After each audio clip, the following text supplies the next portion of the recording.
자, 여기 영창 케미칼에 대해서 간단하게 말씀드릴게요. 자, 여기서 이제 보시면은요. 자, 차트가 지금 오늘 잠깐이지만 저점 11,400원을 찍었죠. 기존의 저점이 어디였죠? 여기였죠. 그때가 11,500원 정도 돼요. 그쵸? 11,500원 정도 되는데, 자, 이렇게 저점을 찍었습니다. 그럼 대부분이 이제 생각하는 건 뭐냐면은, 아, 무서우니까 그냥 팔고 나가자, 이렇게 생각하는데, 자, 그 저점을 찍은 이래로부터 다 항상 어떻게 되죠? 상승 추세가 나온다는 거 보이시나요? 자, 이게 왜 그러냐면, 어느 정도 주가가 더 이상 빠지지 않는 구간은 지켜주고 있는 거예요, 누군가. 그쵸? 그 가격이 떨어지지 않게. 그래서 내려왔다가도 반드시 이렇게 올라가는 추세가 나오죠. 그럼 이걸 바꿔서 역으로 생각해 보시면 뭐냐면요. 그 저점에 사놓고 나면 어떤 파동이 오던 간에 수익이 결국 나는 파동으로 온다는 겁니다. 그쵸? 그래서 주식을 저점에 사는 게 상당히 중요합니다. 싸게 사는 게 제일 중요하다는 거죠. 일봉상으로 보시면 깔끔하잖아요. 그쵸? 분봉상에서 파동이 움직이든 뭐하든 신경 쓸 필요 없고 내가 산 곳에 있으면 위에 올라가는 추세에서 어디든 간에 수익이 나오는 구조가 보이시죠? 이렇게 주식을 할 때가 제일 여러분 마음이 편하고 쉬울 거예요. 그쵸? 근데 이렇게 하기 어려운 이유가 뭐죠? 당장 견디기 힘든 거죠. 그쵸? 그러니까 오늘 빠진 거에 대해서 영창케미칼도 생각해 보시면 11,400원이나 11,500원에 이 정도 구간에 사신 이 구간이 상당히 매력적인 저점이라는 거죠. 이 저점에서 예를 들어서 월요일에 조금 더 내려가는 한이 있다고 하더라도 더 여기서 더 파질지도 모르겠지만 더 파진다고 하더라도 결국 얘는 다시 반등으로 해서 다시 파동을 그리면서 올라간다고 하면 대략적으로 기존에 있는 데이터로 수익률을 비교해 보세요. 비교해 보시면 어떤 그림이냐면 자 여기서 대략 요 위치에 11,500원에 산 게 꼬리 아무 데서나 팔았다고 쳐볼게요. 그러면 자 이 정도 구간일 때 자 수익률이 얼마입니까? 자 보시면 19%인가요? 19% 정도 되고 그쵸?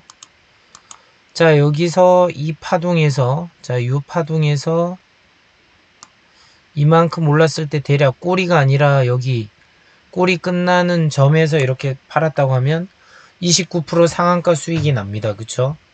얼마 안 오른 주식인 것 같아도 결국 공모주를 사신 분들이야 즐겁지 않겠지만 이렇게 저점에 사신 분들은 수익이 나는 구조를 계속 가져갈 수 있다는 거죠. 그쵸? 그래서 제가 저점쟁이들한테는 제가 말씀드린 저점으로 왜 살았는지 이해가 되시죠? 그래서 그렇게 실현하고 있고 오늘도 그렇게 저점에 사셔가지고 수익이 나셨다는 분이 계셔가지고 저도 되게 즐거웠습니다. 그런 식으로 여러분이 주가를 지금 남들이 절대로 사기 어려워하는 그 공간에서만 사신다고 하면 오히려 그게 수익 내기가 훨씬 더 쉽습니다. 그쵸? 근데 물론 단점은 있습니다. 더 아래로 빠지면 어떡하죠? 그러면 내가 산 곳이 그냥 저점이 아니라는 것만 인정해 주시면 됩니다. 그게 다예요.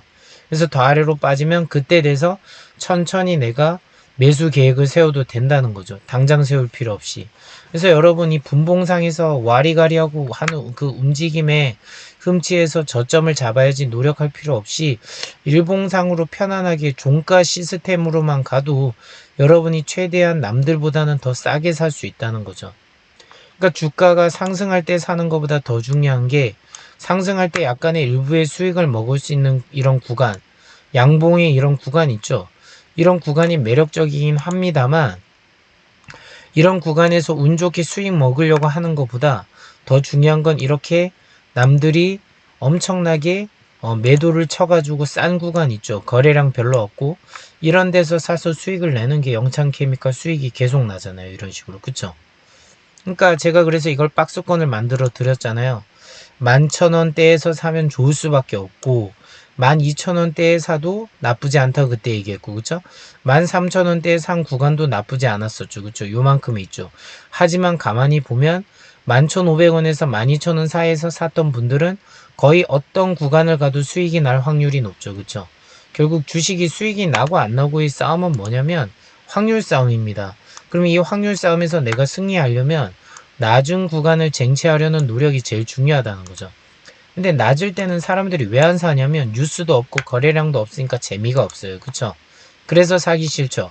근데 일봉상의 차트상의 흐름을 보시면 결국 여기가 거대한 박스였다는 거 시간 지나면 더욱더 느껴지시죠.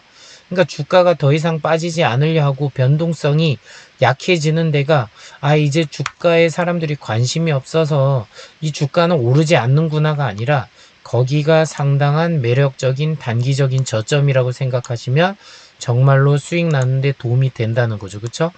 하다못해 이런 오늘의 하락장에서도 11,400원, 11,500원의 이 주식 영창케미칼을 새로 사신 분들은 얼마나 좋습니까? 그쵸?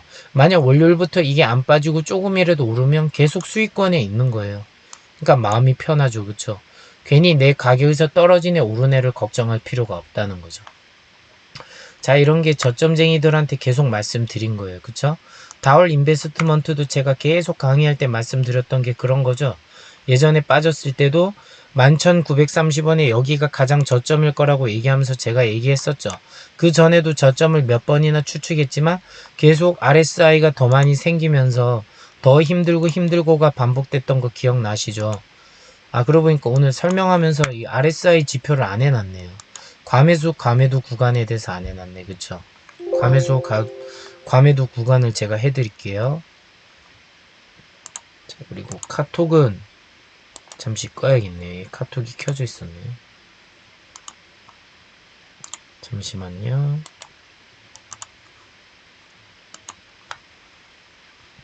자, 여기서 RSI 지표가 뭐라고 했어요? RSI 지표의 의미는 과매수 상태냐 과매도 상태냐를 보는 거죠.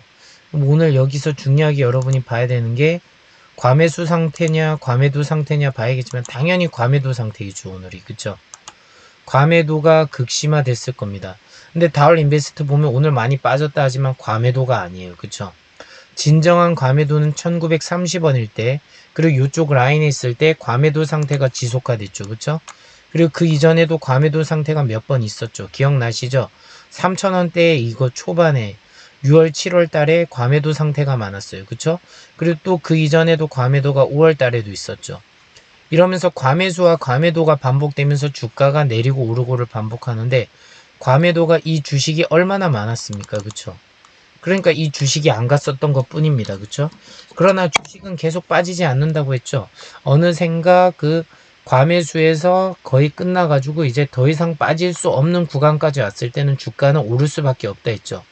그러면서 최근에 오르고 거래량도 늘어나고 했던 거 보이시죠? 그럼 이건 의도적으로 누군가가 이렇게 거래량을 터뜨리면서 샀다는 거잖아요. 그쵸? 정확하게 영창케미칼은 11월 달부터 지금까지 꾸준히 지속적으로 거래량이 많이 터지면서 사진 겁니다. 그쵸? 그럼 사람들이 의문을 하겠죠. 아니 왜 저렇게 높은 데선 안 사고 이렇게 낮은 데서 샀죠? 제가 말씀드렸잖아요. 높은 데서 사면 공모주 개미들도 수익이 나고 대부분의 개미도 수익이 나면 이 주식은 세력 입장에서 즐거울까요? 즐겁지 않죠. 그러니까 아래로 내리면서 과매도를 자꾸 시키면서 개미들을 주식을 포기하게 만듭니다. 그쵸? 그래서 다 팔고 나서 과매도 상태가 지속되고 나니까 결국 주가의 거래량을 갑자기 막 들어오면서 올리잖아요. 그쵸? 올 때 돼서 한 몇 번 올리고 나니까 이제 개미들이 붙으니까 또 떨구면서 흔드는 거예요. 그쵸? 개미가 별로 안 붙을 때는 꼬리도 별로 없고요. 쭉쭉쭉 잘 오릅니다. 근데 개미가 붙고 나면 또 이렇게 흔드는 이유가 뭐죠? 개미를 털어내고 몰아내고 그리고 자기들만의 시세를 구성하기 위해서 이렇게 행동하는 겁니다. 그래서 잘 생각해 보세요. 오늘 정말로 다월 인베스트먼트는 다 내리고 정말 다 빠졌는지 냉정하게 보시면 지금 여기 있는 전날의 일봉을 잡아먹지 못했습니다. 그쵸? 종가 상태가 결국 양봉 하나를 전날의 양봉을 못 잡아먹었어요. 그럼 돈을 써가지고 세력이 올렸던 이게 바로 이 위치에선 뭐죠? 지금 새로 붙었던 개미들을 몰아내기 위한 움직임이었다고 생각하면 이 주가는 내리는 척하고 다시 올라간다. 그럼 여러분한테 가장 의미 있는 게 뭐죠? 바로 241선을 터트리기 위한 준비가 이번 주에서 다음 주 안에 준비가 다시 될 거라는 거죠. 그쵸? 다음 주 아니면 1월 달에 될 수 있겠죠. 그런 식으로 진행이 되는 겁니다. 그래서 제가 말했죠. 241선 아래에서 사가지고 241선을 뚫고 어느 정도 올라간다 싶으면 그때 적절하게 수익 실현하라고요. 그쵸? 그 위에 올라가는 것도 당연히 기다리면 좋겠지만 여러분의 가격이 매력적으로 저점에 사놓지 않은 이상은 가까이 가서 추격하는 건 되게 위험할 수 있습니다. 제가 늘 말했죠. 그거 외에도 수많은 주식으로 수익을 낼 수 있는데 굳이 한 종목에 몰빵해서 이거 아니면 안 된다 생각해서 올라갈 때마다 계속 사고 이 행동을 하지 말라고 했습니다. 그쵸? 다올 인베스트 하나로도 얘기했고 영창케미칼로도 얘기했고 EID도 얘기했고 제가 겨울주에서 이제 파세코가 나중에 좋아질 거라고 얘기했죠. 파세코 보세요. 제가 기존에 말씀드렸던 저점을 이렇게 해서 받쳐준 이 형태를 잡아먹는지 안 잡아먹죠. 계속 올리는 추세죠. 얘가 이제 241선을 뚫으면서 겨울 대장주라고 하면서 이제 난방주 앞으로 가스비가 비싸지고 열방비가 비싸지니까 제가 여름부터 얘기했죠. 얘들이 갑자기 급등하게 되면 얘가 급등 세력주로 될 거라고 했죠. 그쵸? 여름에 실제로 테마가 실패했기 때문에 겨울 테마를 파세코하고 신일전자가 노릴 거라고 했었죠. 그럼 이게 어떤 파동으로 움직일지 보이죠? 적어도 제가 볼 때 2만원까지 넘게 뚫고 가는 신고가 움직임으로 갈 수도 있다는 거죠. 어디까지나 추측입니다만 요게 형성될 가능성이 높습니다. 지금 241선이 16,000원이 형성되어 있는 거 보이죠? 자, 저점쟁이 특강은 여기까지 하겠습니다. 고생하셨습니다.